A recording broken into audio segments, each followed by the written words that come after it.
Today we're going to move into the second unit, and let me stress that vocabulary is really important. Supplementary angles are angles that have a sum.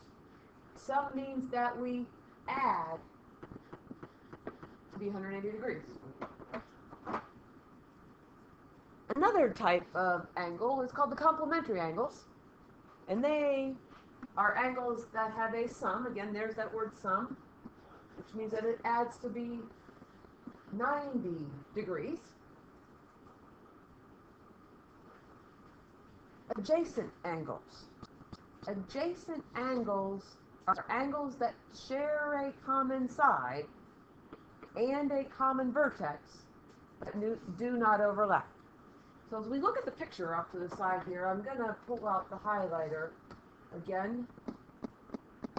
And first of all, if we look at angle ADC off to the right, the common side is going to be this angle right here. So, sorry, not that angle, that side. Side DB, which is really a ray DB, has a beginning point at D and continues on through B. And then they have a common vertex. Well, if we look at this here, here's one angle, and here's another angle, and they both have a vertex at D. So when we look at this in terms of the example, we can say that angle ADB and angle CDB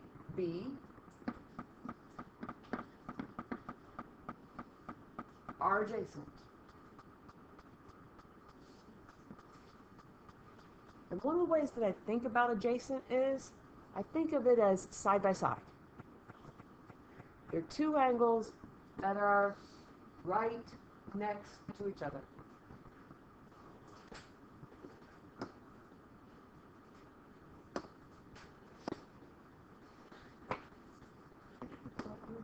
One more vocabulary word. It's kind of scrunched in there. It's a postulate. It's a statement that's accepted as true without being able to prove it. And there's lots of things like that in geometry that we have to accept without proof, and then we use it to help us do other things. That's going to be later on in the year, or maybe just in the next unit. But the first postulate that we're going to look at is called the angle addition postulate. And what it says is if a point lies on the interior of an angle, interior being the inside, that angle is the sum of two smaller angles with the shared side going through the given point. So that's the actual postulate.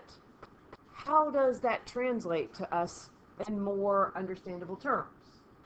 And essentially what it's saying, again, to go back to my highlighter here, is if we take angle QRT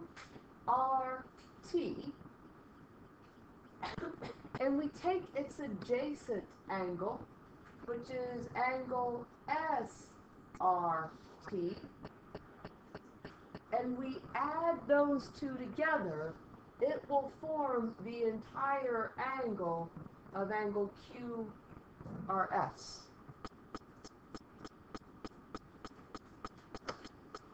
Something that got cut off in the box is if you look at measure of angle QRT, it's 40 degrees, and the measure of angle SRT is 83 degrees. And when we add those two angles together, we get the big angle here, and 40 plus 83 is 123 degrees.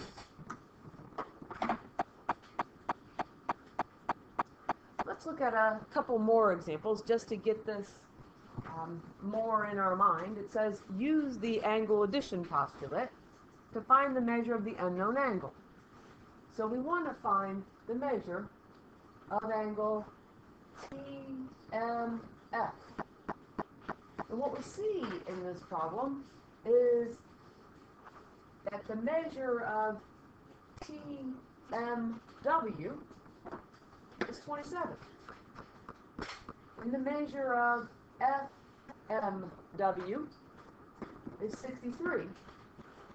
And if we add those two values together, we get 90 degrees.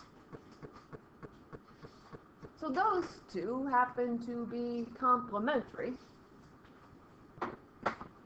Two angles that sum to be 90. But they don't have to be. When we're using the angle addition postulate, they don't have to be complementary or supplementary.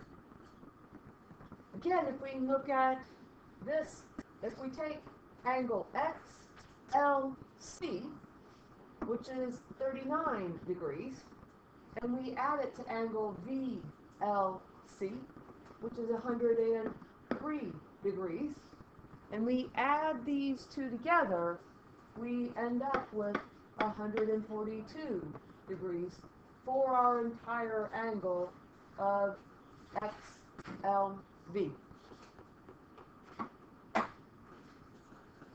And you're probably ahead of me by now. But if we look at angle QRT, we want to use the angle addition postulate. Well, angle TRS is 30 degrees. Angle QRS is 15 degrees. And 30 plus 15 is 45 degrees. The angle addition postulate is working on adjacent angles, which once again sometimes I think of as side by side. But they share a common side and they have a common vertex.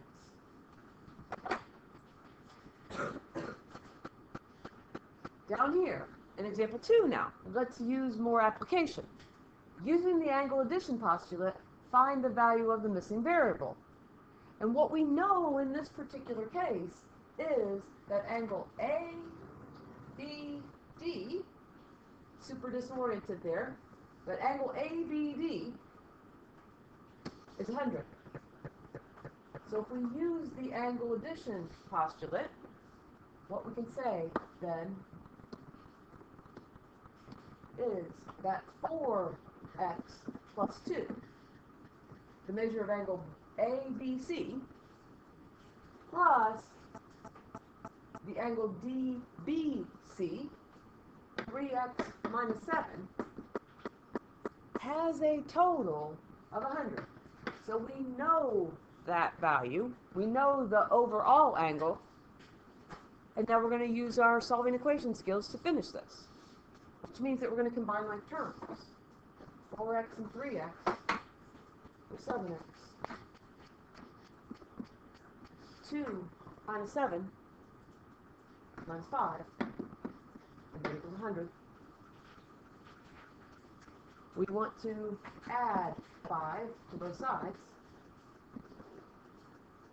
And we get 7x equals 105. And to undo the multiplication, we're going to divide both sides by 7. And we end up with x equals 15. If you're unsure, 105 divided by 7, just to check my math, it's 15. Once again, on letter B, we know the overall angle. The given information here is that MRW, again, sorry for the disorientation, MRW equals 90. So once again, when two angles sum to be 90, they're also called complementary. And we need to be familiar enough with our vocab. But we can take 3x plus x plus 6 and set it equal to 90. We're going to take those two individual angles. We're going to take angle MRK, and we're going to add it to angle WRK. And when we add those two together, we're given that it equals 90. Don't forget, the number in front of that x is a 1. And we end up with 4x plus 6 equals 90. And we solve this equation. We're going to subtract 6 from both sides. We get 4x equals 84. It's 4 times x. We need to undo our multiplication. So we're going to divide both sides by 4. And x equals 21. If you're unsure of that, 84 divided by 4 to 21. Of course, the 4 is just... Example 3. Using the diagram below, answer the following. Using the angle addition postulate, write the equation for the angle of COA. So now we're going to have to write the angle addition. And again, highlighters might be helpful for you. What we're going to do is we're going to take COB and we're going to add it to angle AOB. And when we do, that's going to sum, that means add to the angle COA. So let's write it. Angle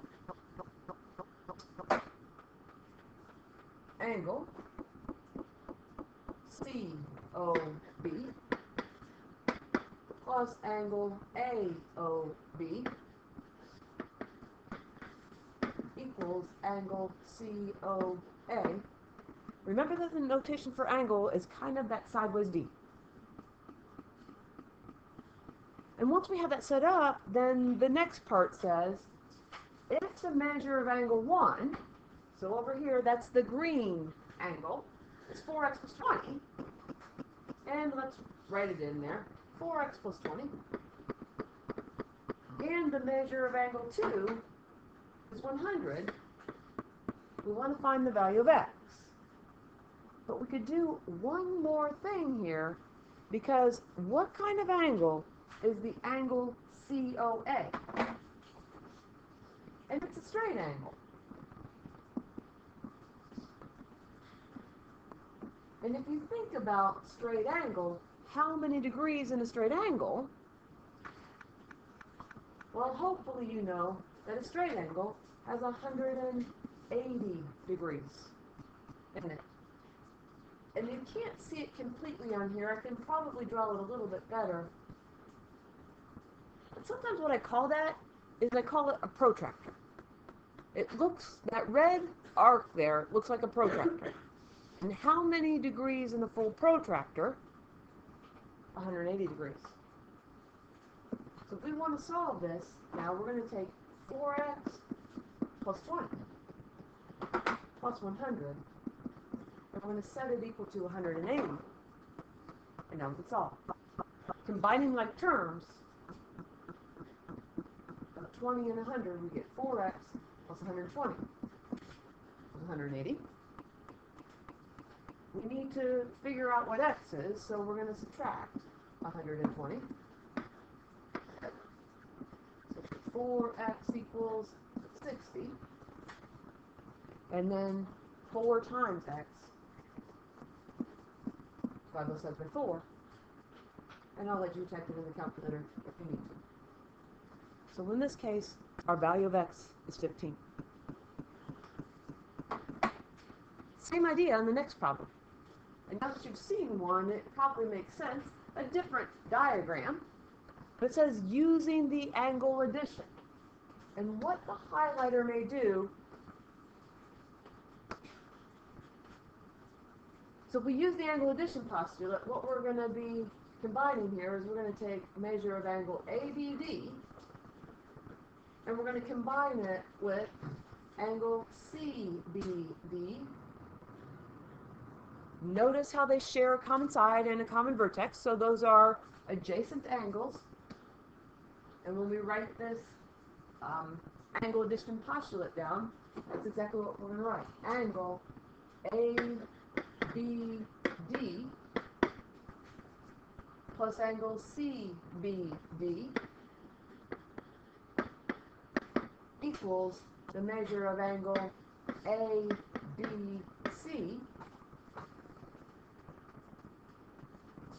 And without the jumbled picture here, notice that angle ABC makes that protractor. I do want to point out one more thing in this particular problem, and now I've jumbled up the picture, but measure of angle ABD on this picture is also labeled as angle 2. And measure of angle CBD is also labeled in this picture as angle 1. So there is an alternate way for writing the angle addition postulate. But now we can figure out what the answer to X is, given some more information, and knowing with this protractor that we're working with a straight angle, and a straight angle has 180 degrees in it. So measure of angle 2, 6x minus 15. Measure of angle 1 is 45. And just like the last problem, we can combine like terms. And we end up with 6x plus 30 is 180. Subtract 30 from both sides. We end up with 6x equals 150. And to undo the multiplication, because it's 6 times x, we're going to divide both sides by 6. So we end up with x equals 25.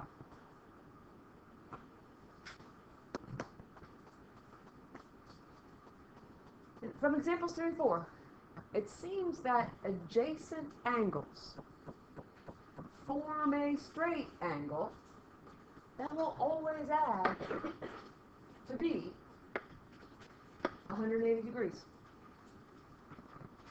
And there's a special type of angle, or a special type of name for this angle when they add to be 180 degrees, when adjacent angles add to be 180 degrees. And they're called linear pair angles. So we discovered in examples 3 and 4, or what we discovered in examples 3 and 4 leads us to our first theorem in geometry. Unlike a postulate, a theorem can be proven. So here's how we can prove it in a roundabout way. Whoops. Let's look at the theorem first of all before we actually do the proven part of it. If two angles form a linear pair. So again, linear pair, adjacent angles. They share a common side and they have the same vertex. So in this case, we wrote it as the measure of angle 1. Here's the measure of angle 1. Plus the measure of angle 2. Here's the measure of angle 2. Equals 180. If two angles form a linear pair, then they're supplementary. But here's how it works. We can use the angle addition postulate to get a better understanding as to why the linear pair angle theorem works. Because of the angle addition postulate, we know that the measure of angle 1 plus the measure of angle 2, and I need to go back and look at the picture here for a minute, but the measure of angle 1 plus the measure of angle 2 combines to be the straight angle here of measure of angle ABC. And I gave it away already because I said it. We also know that the measure of angle ABC is a straight angle. And consequently, a straight angle equals 180 degrees. And what happens is instead of writing angle ABC, we take that 180 degrees and we put that value back in for the measure of angle ABC, so that when we finish here, measure of angle 1 plus measure of angle 2 is 180 degrees. And I just want to digress for a minute before we finish. So once again, this orange angle plus this green angle adds to be that. The protractor. A protractor has 180 degrees in it. So there's where we're getting that 180 degrees. But as we finish by looking at a couple of illustrations of these problems, it says measure of angle KPL is 2x plus 24, labeled for us nicely. Measure of angle JPL is 4x plus 36, and we want to figure out how big is the measure of angle KPL. So what's in red up here on the smartboard is what we want to figure out. But before we do that, we need to use our angle addition postulate. And when we do use our angle addition postulate, what we're going to say is, we're going to say 2x plus 24 plus 4x plus 36. And when we add those two angles together, we're going to get 180 degrees. Now once we figure out what x is, we're going to use x back into our red part of our problem to finish. 2x and 4x are 6x. 24 and 36, we're combining like terms, gives us 60 equals 180. And solve it the way your Algebra 1 teacher taught you. Subtract 60 from both sides. You get 6x equals 120. 6 times x. We need to undo the multiplication, so we're going to divide. We get x equals 20. Now, 20 is important, but what we need to do to finish is we need to figure out, well, what does angle KPL equal? Well, angle KPL equals 2x plus 24. So we're going to take this value of 20, we're going to replace x with its value, and then we're going to solve that. And maybe all that you need to do is type that in your calculator. I like to show a little bit more work. So 2 times 20 is 40, plus 4, which is 44, and that's our angle, KPL. And actually, looks like it's 44 degrees. And did I do something? Yeah. Hopefully, let's correct this here. It's not plus 4, it's plus 24. So if we fix that here, that 4 is going to be 40 plus 24. And then 40 plus 24 is 64 degrees.